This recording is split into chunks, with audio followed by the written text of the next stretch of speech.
2016 மணி செட்டியார் மண்டபத்துல என் கணவர் லோகராஜும் கலைச்சல் இருக்கிற ஆனந்திக்கும் முறைப்படி பெரியவங்க சம்மதம் தான் கல்யாணம் நடந்தது. இதுக்கு முன்னாடியே இவர் எங்க குடும்ப ஃப்ரெண்டா பழகின்னு வந்தாருது. இவர்கிட்ட அந்த அளவுக்கு எந்த ஒரு வருமானமும் இல்லை. குடும்பம் ஏழ்மையான குடும்பம். எங்க அண்ணனுடைய ஃப்ரெண்டு தான் இவரு. அதன் அடிப்படையில சரின்னு எங்க அண்ணன் ஃப்ரெண்டு வழக்கணும். எங்க அண்ணன் எல்லாம் 1-2 வேலை செய்ய சொல்லுவாரு. சரின்னு சொல்லிட்டு வந்துன்னு போயின்னு இருந்தாரு.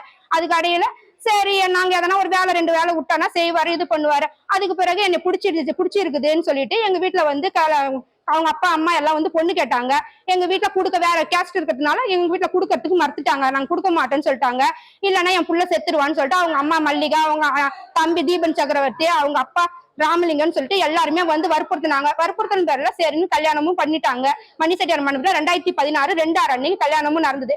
2017 அன்னைக்கு எங்களுக்கு குழந்தையும் பிறந்தது.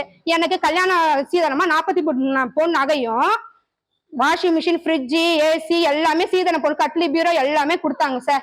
அதையும் எங்க மாமியாருக்கு உடன்பாடு இல்ல. அதிகமா வரல. என் பிள்ளைக்கு 100 பவுன் போட்டு கொடுத்துருப்பாங்க, நீ அதிகமா போட்டு கல்யாணம் பண்ணுவாங்க தானே நீ சொல்லி கேட்க சொன்ன பொண்ணுன்னு சொல்லிட்டு எங்க மாமியார் இவர்கிட்ட கேட்டிருக்கிறாங்க. சரி இப்போதைக்கு இருக்கட்டும், அப்புறம் அவங்க அண்ணன் நகை வியாபாரம் பண்றாரு, கொஞ்சம் கொஞ்சமா நம்ம வாங்கிக்கலாம்னு சொல்லி இது பண்ணாரு. கல்யாணம் ஆனதுல இருந்தே எங்க மாமனாரும் மாமியாரும் எவ்வளோ குறை சொல்லின்னு இருந்தாரு. இது சரியில்லை, அது சரியில்லை, இது சரியில்லை. அதுக்கு இடையில இந்த குழந்தை 2017 தரிச்சிருச்சு. குழந்தையும் பிறந்துருச்சு. குழந்தை பிறந்த பிறகு அவங்களோட அராஜகம் அதிகமாச்சு. பொம்பளை குழந்தையா இருக்குது, சீர்சனை அதிகமா செய்யணும்னு சொல்லிட்டு இவங்க இந்த பொண்ணை எப்படி எல்லாம் வெளியேற்றணும்னு சொல்லிட்டு எல்லா பிளானும் போட்டாங்க. எல்லாத்துக்குமே கட்டுக்கடங்கி நான் அந்த வீட்லயே தான் வாழ்ந்தேன். அவங்க சின்ன சின்ன விஷயம் கூட நான் நடக்கிறப்ப சோப்புல தண்ணி ஊத்தி விடுவாங்க. எல்லா கொடுமையும் பண்ணாங்க. அந்த வீட்டை விட்டு நான் ஊர்ல சரி நம்ம கட்டின வீடு தானே, நம்ம இங்கதான் வாழ்ந்தாகணும்னு சொல்லிட்டு அங்கேயே இருந்தேன் நானு. அதுக்கு பிறகு அவங்க தம்பிக்கு 2019 கல்யாணம் ஆச்சுங்க சார். 13/6/2019 கல்யாணம் ஆச்சு. கல்யாணம் ஆன ஒரு வாரத்திலேயே அவங்க தம்பி என்ன பண்ணாரு, நாங்க தண்ணி கொடுத்தன போறோம், நீங்களும் தண்ணி கொடுத்தன போவாங்கன்னு சொல்லி. ஏன் இந்த வீடு நான் கட்டி எங்க வீட்டுக்காரு கட்டினாரு, அவர் உழைப்பால கட்டினாரு, என்னையா தண்ணி கொடுத்தன போக சொல்றீங்கன்னு கேட்டதுக்கு இல்ல நாங்க கீழே வாடகை விட்டு மேல 2 போர்ஷன் இருக்குது, அங்க நாங்க வாடகை போறோம்னு சொல்லிட்டு எங்க வீட்டுல போய் ஒரு 40,000 பணம் வாங்கினார் சொன்னாருங்க சார். நான் போக மாட்டேன், நான் இந்த வீட்டுல தான் இருப்பேன், ஏன் எனக்கு தண்ணி கொடுத்தன இட்டுன்னு போறீங்கன்னா அல்ல. எல்லாமே இவங்க ப்ரீ பிளான் போட்டு எல்லாமே செஞ்சு ப்ரீ பிளான் போட்டு லட்சுமிபதி நகர்ல குர்த்தா எட்டுன்னு போய் வச்சாருங்க சார். லட்சுமிபதி நகர்ல குர்த்தா எட்டுன்னு போய் வச்சாரு. வச்சுட்டு 15 நாளா இவர் அந்த வீட்டு பக்கமே வரல. ஜாமா ஜட்டு எதுவுமே கொடுக்கலைங்க சார்.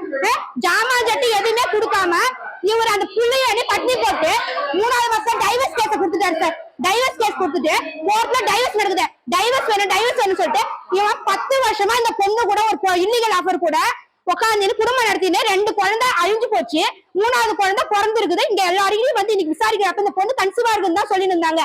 இன்னைக்கு கேக்குறப்ப அந்த பொண்ணுக்கு குழந்தையா பிறந்து 2 நாள் ஆச்சுங்க இந்த வீட்டுக்கு குழந்தையா இருக்குதுன்னு கோர்ட்ல டைவர்ஸ் கேஸ் இருக்குது. இங்க வாமா, இங்க வா. இந்த பொண்ணு கட்டின பொண்டாட்டி நானு, இது என்னோட குழந்தை சம்யுக்தா. இந்த 2 பேரையும் விட்டுட்டு கோர்ட்ல டைவர்ஸ் கேஸ் நடந்துட்டு இருக்குது. இவரு இல்லீகலா அந்த பொண்ணை வச்சுக்கிட்டு குடும்பம் நடத்திட்டு இருக்கிறாரு. இன்னைக்கு ஒரு குழந்தையும் பிறந்து இருக்குது. கேட்க வந்தா நீ கட்டின பொண்டாட்டி கிடையாதுடி, அவதாண்டி எனக்கு கட்டின பொண்டாட்டி, நீ உன வச்சுன்னு இருந்தவன்னு சொல்றாரு. நகை 43 நகையா அவர்கிட்ட இருக்குது. அந்த ஜாமான் சீதன பொருள் எல்லாமே இருக்குது. இந்த பொண்ணுக்கு எனக்கு என்ன வாழ்வாதாரம்? எங்க குழந்தை கோர்ட்ல ஜட்ஜ் டிவிசி கேஸ் போட்டு 5 வருஷமா ஆகுது. குழந்தைக்கு 25,000 ரூபாய் டிவிசி போட்டாங்க. குழந்தைக்கு 15,000 ரூபாய், எனக்கு 10,000 ரூபாயும். ஆனா 10 பைசா கூட இது வரைக்கும் கோர்ட்ல வரல. 5 வருஷமா கோர்ட்டு பக்கமும் திரும்பல அவரு. டைவர்ஸ்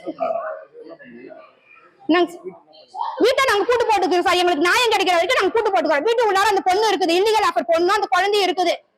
மரத்தவரி பிறந்து அந்த பொண்ணு இருக்குது. முறையா நாங்க கட்டினா இருக்கோம், நாங்க இருக்கிறோம். மரத்தவரி அந்த பொண்ணு வச்சுன்னு உட்காந்து இருக்கிறாரு. இந்த வீட்டை கிட்டத்தட்ட 5 வருஷமா கொடுத்து வச்சுருக்கிறாரா இந்த இடத்த. நாங்களும் இவர் ஏன் கோர்ட்டுக்கு வரல, கோர்ட்டுக்கு எங்க பார்த்தாலும் விசாரிக்கிறப்ப கடைசியா இந்த இடத்துலதான் இருக்கிறாரு. நாங்க 1 மாசத்துக்கு முன்னாடி கண்டுபிடிச்சோம். இதை நாங்க மகளிர் ஸ்டேஷன்லயும் சொன்னோம். நாங்க மகளிர் ஸ்டேஷன்ல இதை ஒரு கன்சிடர் பண்ணவே இல்லை. ஏன் கன்சிடர், இவர் அட்வொகேட் மூலியமா வச்சு பேசி வராத அளவுக்கு எல்லா வேலையும் பார்த்துட்டாரு. இந்த பாதிக்கப்பட்ட நானும் என் குழந்தைக்கு எந்த நியாயமும் எந்த காலத்திலயும் கிடைக்க போறது இல்லைன்னு எங்களுக்கு தெரிஞ்சு போச்சு. எஸ்பி ஆபீஸ் போய் 6 மாசமா கீழே உட்காராத குறையா நாங்க போய் எஸ்பி ஆபீஸ்லயும் நாங்க கேட்கறோம் சாரு கிட்ட. சாரு சரி இன்னைக்கு டிஎஸ்பி ஆபீஸ் போங்க, மகளிர் ஸ்டேஷன் போங்கன்னு எனக்கு ஒரு லெட்டரும் எழுதி கொடுத்தாரு. அதுபடியும் போய் நிக்கிறோம். ஆனா எனக்கு மகளிர் ஸ்டேஷன்ல எந்த பதிலுமே தெரியல. கூட்டி விசாரிக்கிறேன்னு சொல்றாங்க, நீங்க வாங்கன்னு சொல்றாங்க. நாங்க போய் 1 வாரமா உட்கார்ந்து இருந்தோம், 10 நாளா உட்கார்ந்து இருந்தோம். ஆனா எந்த பதிலுமே வரல. பாதிக்கப்பட்ட எங்களுக்கு நியாயம் கிடைக்கல. அவருக்கு மட்டும்தான் நியாயத்தை, ஆப்போசிட் பார்ட்டிக்கு மட்டும் தான் நியாயத்தை இது பண்ணிட்டு இருக்காங்க. ஏன்னா இவரு அங்க ஸ்டேஷனுக்கு அவன் தம்பி இந்த தீபன் சக்கரவர்த்தியோ இல்ல லோகராஜோ அந்த பொண்ணு மாட்டினாவே அழைக்கல. ஏன் அழைக்கலன்னு எனக்கு அந்த பதிலும் தெரியல. என்ன நடக்குது போலீஸ் ஸ்டேஷன்லன்னு எனக்கு தெரியல. செய்திகளை உடனுக்குடனும் துல்லியமாகவும் தெரிந்து கொள்ள சப்ஸ்கிரைப் பண்ணுங்க.